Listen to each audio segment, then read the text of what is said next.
Hybrid IEMs are becoming more common, but not all of them are built with gaming in mind. The Simgot EG280 combines a dynamic driver and a planar driver along with a DSP system that lets you tune the sound depending on what you're playing.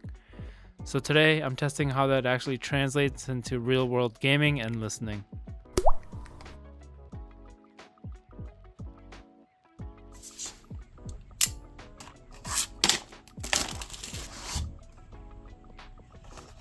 In the box, you get the EG280s themselves, along with a pretty clean set of essentials. There's a zip-up carrying case, a 2-pin IEM cable, a USB-C DSP cable, and a range of ear tips in different sizes. Overall, it's not overloaded with extras, but everything you need is here. The EG280s use a hybrid driver setup. You get a 10mm dynamic driver handling the bass and lower frequencies, and a 6mm planar driver handling the highs. That combination is really nice for gaming because the dynamic driver gives you impact and body, while the planar driver gives you speed and detail, especially in the mids and highs.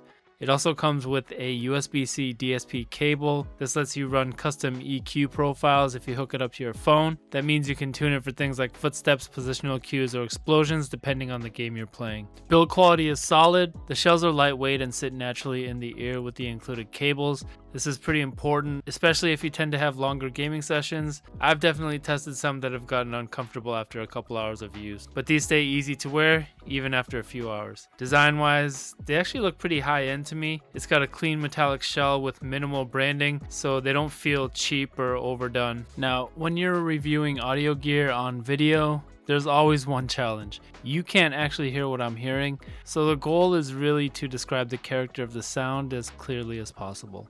Overall, the EG280 has a slightly U-shaped sound signature. The bass is controlled and textured rather than overwhelming. The mids are clear, which helps voices and dialogue come through naturally. And the planar driver gives the highs a lot of speed and detail, which helps separate different sounds in busy scenes. The result is a presentation that's clean, detailed, and spacious for an IEM in this price range. So the reason I was interested in these is for gaming, and I was really eager to try these because the planar drivers are extremely fast. Basically what that means is the transients, things like footsteps, reload sounds, gunshots, can start and stop very quickly. So in competitive shooters, those sounds are easier to pick out. The imaging is also very accurate, which means you can clearly tell if a sound is coming from the left, right, or slightly behind you. Distance is also pretty easy to judge, which helps when enemies are moving around the map. The soundstage is surprisingly wide for an IEM in this price range, so environments don't feel cramped. And even during chaotic fights with explosions, abilities, gunfire, all happening at once, the audio stays layered and controlled, so footsteps don't completely disappear in the mix. The bass is punchy but not overwhelming, which is actually ideal for competitive gaming because it keeps explosions from drowning out important audio cues.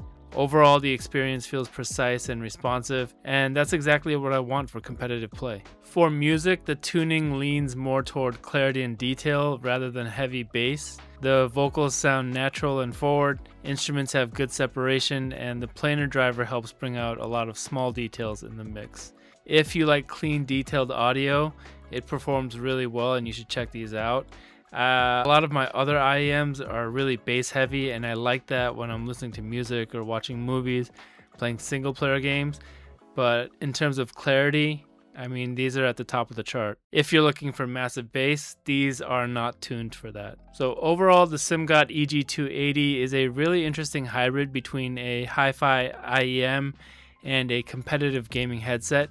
You get planar driver detail, accurate imaging, customizable DSP tuning, strong positional audio, and it all comes in a relatively affordable package. It won't be the best choice if you're a bass head, but for competitive gamers and people who like detailed audio, it performs extremely well. If you're looking for an IEM that works well for both gaming and music, this is definitely worth checking it out. Alright guys, that's all I've got for this one. I hope it was helpful. If this review helped you make a purchase decision, please consider using the affiliate link down below. Don't forget to drop a like and sub for more budget gaming gear reviews. Thanks for watching, and I'll see you in the next one.